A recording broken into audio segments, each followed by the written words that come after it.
आप सभी को राधे राधे। आप सभी का हमारे इस चैनल में हार्दिक स्वागत है। आज की इस वीडियो में हम आपको निर्जला एकादशी की व्रत कथा, उसका महत्व और निर्जला एकादशी किस दिन पड़ रही है उसके बारे में हम आपको बताएंगे। हिंदू धर्म में निर्जला एकादशी का बहुत ही खास महत्व माना जाता है। निर्जला एकादशी ज्येष्ठ मास के शुक्ल पक्ष की एकादशी तिथि को कहते हैं। बड़ी गर्मी में बिना अन्न और जल के ये व्रत किया जाता है। निर्जला एकादशी को भीमसेन एकादशी भी कहते हैं। मान्यता है कि महाभारत काल में सबसे पहले ये व्रत भीम ने किया था, इसीलिए इस व्रत को भीम एकादशी भी कहते हैं। आइए जानते हैं इस एकादशी के बारे में विस्तार से और देखें तिथि, शुभ मुहूर्त और व्रत का महत्व। निर्जला एकादशी का व्रत हर साल ज्येष्ठ मास के शुक्ल पक्ष की एकादशी को रखा जाता है। इस साल निर्जला एकादशी का व्रत 6 जून को रखा जाएगा। इस दिन भगवान विष्णु और माँ लक्ष्मी की पूजा होती है। लोग इस दिन बिना पानी पिए व्रत रखते हैं।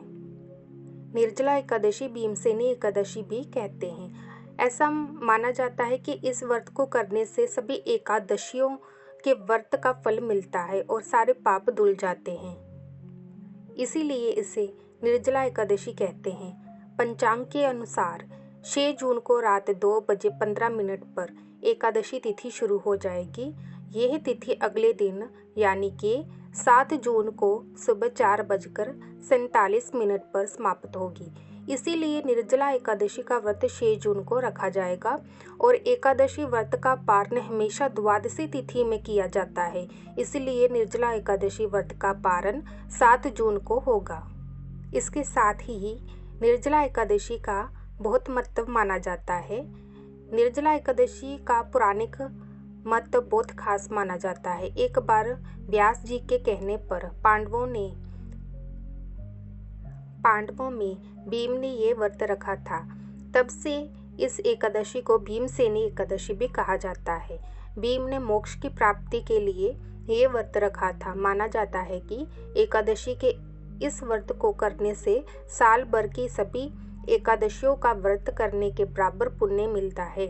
निर्जला एकादशी का व्रत बहुत खास माना जाता है। ऐसा माना जाता है कि इस व्रत को करने से सारे पाप धुल जाते हैं, साथ ही भगवान विष्णु की कृपा भी मिलती है। धार्मिक मान्यताओं के अनुसार निर्जला एकादशी का व्रत करने वाले को मरने के बाद मोक्ष मिलता है। निर्जला एकादशी का व्रत करने से जीवन में सुख और समृद्धि आती है और व्यक्ति का आध्यात्मिक विकास भी होता है। इस दिन अन्न और धन का दान करना बहुत शुभ माना जाता है। ऐसा करने से धन लाभ होता है और तिजोरी हमेशा भरी रहती है। जो भी लोग ये व्रत रख रहे हैं उनको इस प्रकार पूजा विधि करनी चाहिए। जैसे कि निर्जला एकादशी पर भगवान विष्णु और माँ लक्ष्मी की पूजा का विधान है। इस दिन सुबह जल्दी उठकर सूर्य को जल चढ़ाना चाहिए और मन में भगवान का स्मरण करके मंदिर की साफ सफाई करनी चाहिए। व्रत का संकल्प लेकर विष्णु और लक्ष्मी की मूर्ति लकड़ी की चौकी स्थापित करके विधि विधान से पूजा करनी चाहिए। भगवान को पीले फल और माँ लक्ष्मी को खीर का भोग लगाना चाहिए। विष्णु सहस्त्र नाम और विष्णु चालीसा का पाठ करना चाहिए। पूरे दिन श्रद्धा से व्रत रखना चाहिए और पूजा पाठ में मन लगाना चाहिए।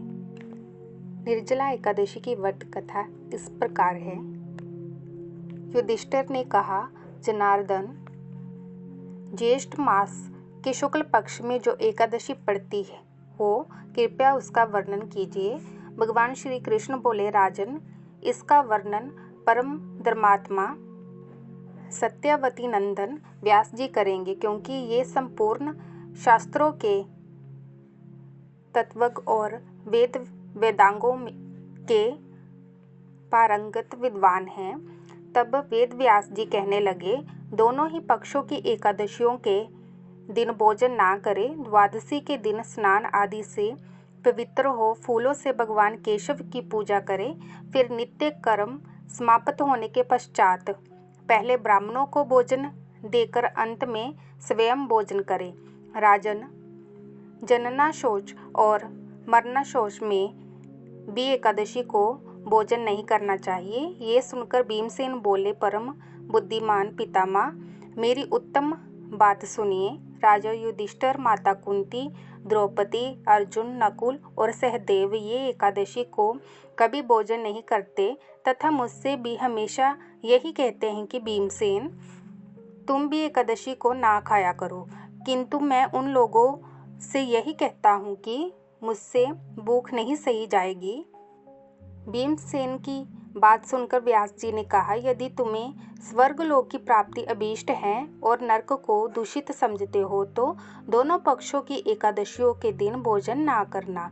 भीमसेन बोले, महाबुद्धिमान पितामह, मैं आपके सामने सच्ची बात कहता हूँ। एक बार भोजन करके भी मुझसे व्रत नहीं किया जा सकता, फिर उपवास करके तो मैं कैसे रह ही सकता हूँ। मेरे उदर में वर्क नामक अग्नि सदा प्रज्वलित रहती है। अतः जब मैं बहुत अधिक खाता हूँ तभी ये शांति होती है। इसीलिए महामुने, मैं वर्ष भर में केवल एक ही उपवास कर सकता हूँ, जिससे स्वर्ग की प्राप्ति सुलभ हो तथा जिसके करने में मैं कल्याण का भागी हो सकूँ। ऐसा कोई एक व्रत निश्चय करके बताइए, मैं उसका यथोचित रूप से पालन करूँगा। व्यास जी ने कहा, भीम, ज्येष्ठ मास में सूर्य वर्ष राशि पर हो या मिथुन राशि पर शुक्ल पक्ष में जो एकादशी हो, उसका यत्न पूर्वक निर्जल व्रत करो। केवल कुल्ला या आचमन करने के लिए मुख में जल डाल सकते हो, उसको छोड़कर किसी प्रकार का जल विद्वान पुरुष मुख में ना डाले, अन्यथा व्रत भंग हो जाता है। एकादशी को सूर्योदय से लेकर दूसरे दिन के सूर्योदय तक मनुष्य जल का त्याग करे तो ये व्रत पूर्ण होता है। तदनंतर द्वादशी को प्रभात काल में स्नान करके ब्राह्मणों को विधि पूर्वक जल और सुवर्ण का दान करे। इस प्रकार सब कार्य पूरा करके जितेंद्रिय पुरुष ब्राह्मणों के साथ भोजन करे।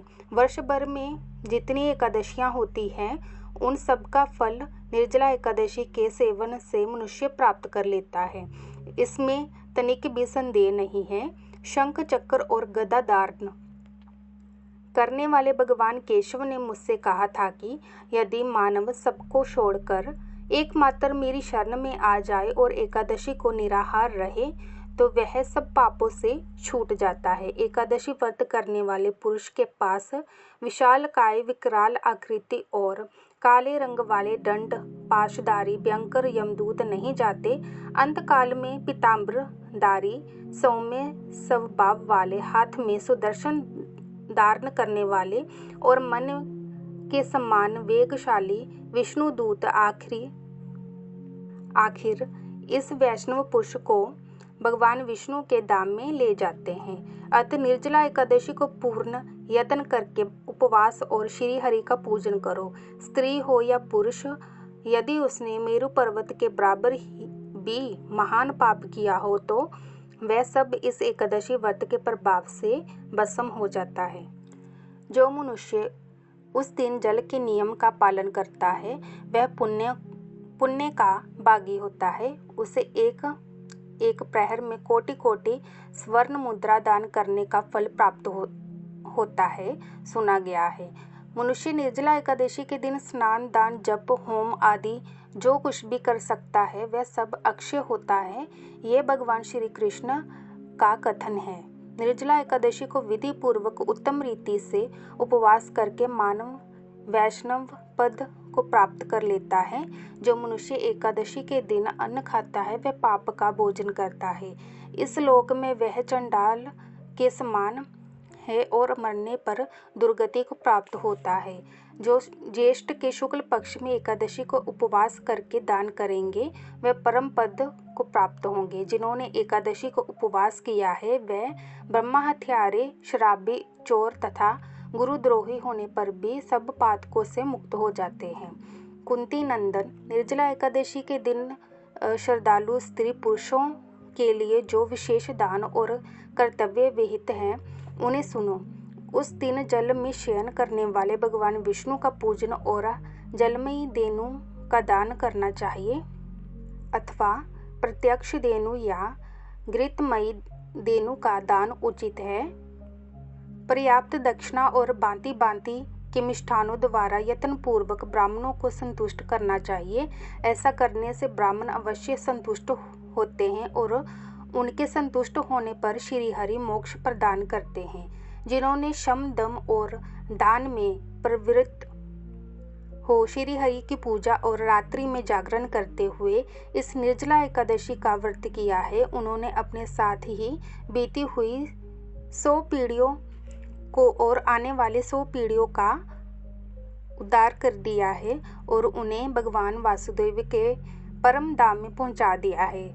निर्जला एकादशी के दिन अन्न, वस्त्र, गो, जल, शैया, सुंदर आसन, कमंडलू तथा शाता दान करने चाहिए।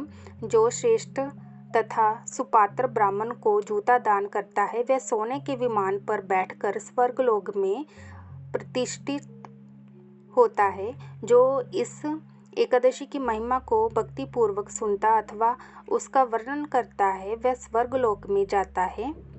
चतुर्दशी युक्त अमावस्या को सूर्य ग्रहण के समय श्राद्ध करके मनुष्य जिस फल को प्राप्त करता है वह फल इसके श्रवण से भी प्राप्त होता है।